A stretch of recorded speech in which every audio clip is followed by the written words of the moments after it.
This is the 8849 Tank 4 disassembly. If you're interested in seeing more videos like this, make sure you subscribe and click on the notification bell so you'll be notified once I upload a new video. Also, if you need any tools, there are links in the description.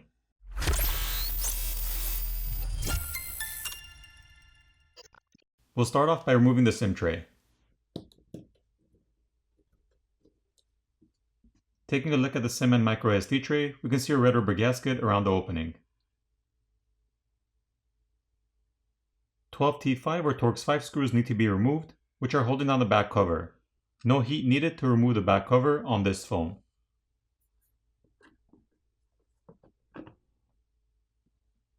And here's a look at the strong plastic and rubberized back cover.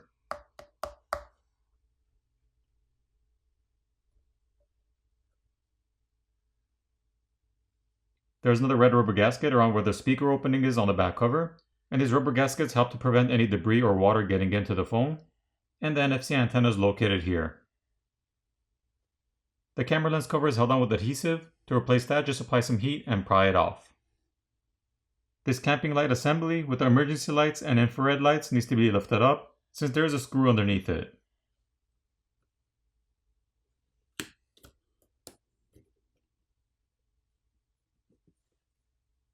At this point, 14 Phillips screws need to be removed.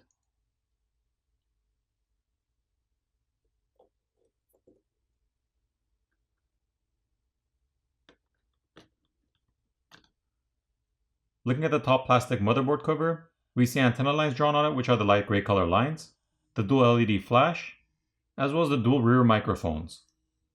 Here's a look at the other side. We can see additional antenna lines drawn on the bottom speaker assembly.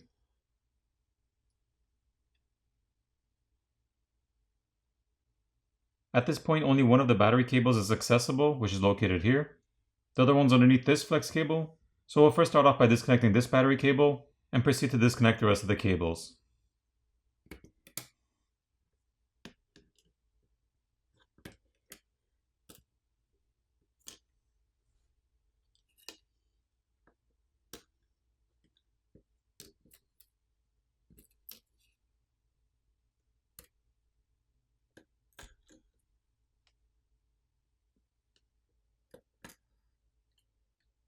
The 3 coaxial cables can also be disconnected by just popping them off.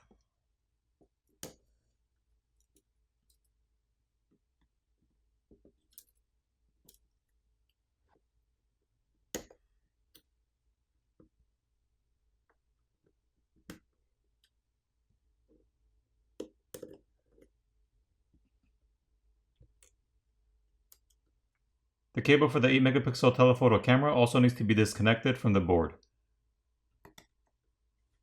There are 3 Phillips screws which are holding down the main board.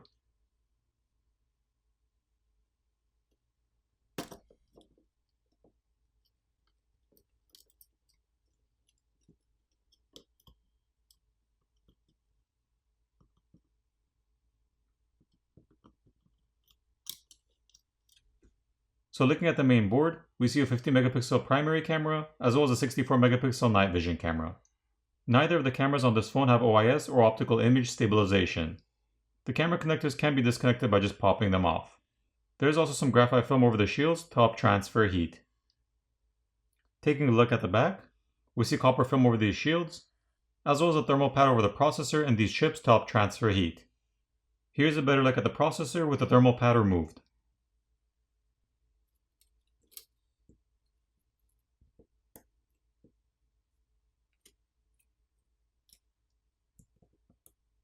"15 additional Phillips screws need to be removed.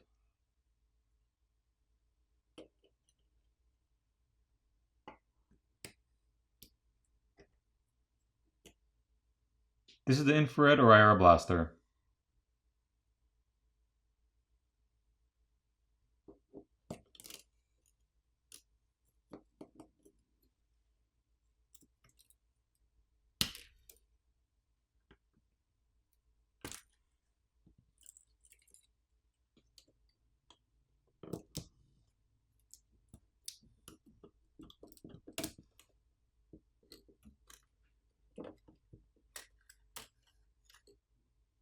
There are a total of 4 batteries which are put together to operate as one, with a total capacity of 11,600 mAh.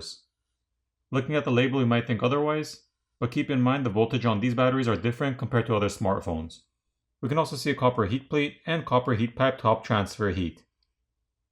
There is also an additional copper heat pipe which runs underneath in between the 4 batteries. At this point we have access to the screen cable, so if you need to replace the screen, you'd heat up the front of the phone where the screen is to loosen up the adhesive underneath and pry the whole screen off, apply new adhesive, and reapply the new screen, making sure you run the flex cable back to the opening in the midframe, and reassemble the phone.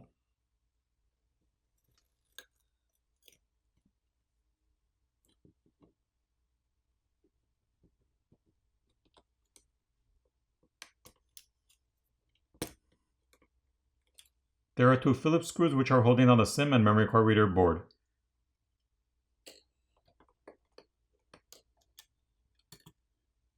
Here's a better look at that.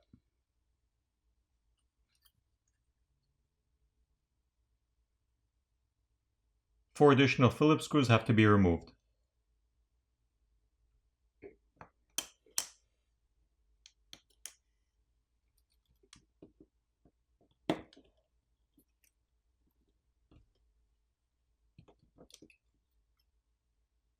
Here's a look at the projector assembly.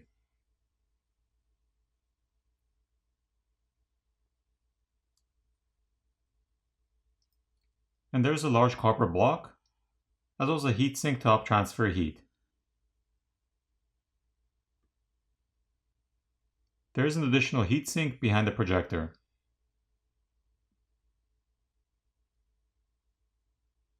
The final 8 Phillips screws can be removed.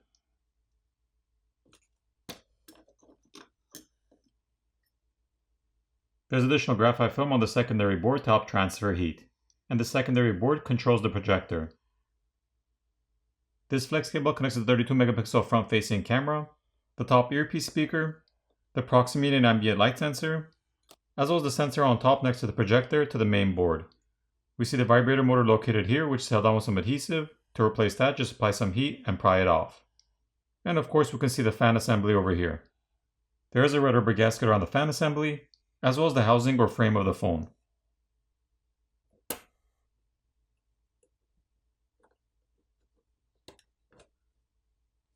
This is the subboard or charger port board, and there is a black rubber gasket around the charger port. The headphone jack is located here, and the primary microphone is located on this bottom corner, which is held in place with a cure-in-place gasket. So if you need to replace that, you would have to cut the gasket and peel off and remove the flex cable. To replace the fingerprint reader or power button on this side, or the buttons on this side, there are 4 T5 or Torx 5 screws on either side which need to be removed to lift up and remove the metal plates, giving you access to those buttons and flex cables. For the repairability score on this phone, I give it a 4.5 out of 10. Now it's time to put the phone back together.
Once everything's back together, flip over the phone, power it on, and you're done. I hope you enjoyed this video, and I'll see you in the next one.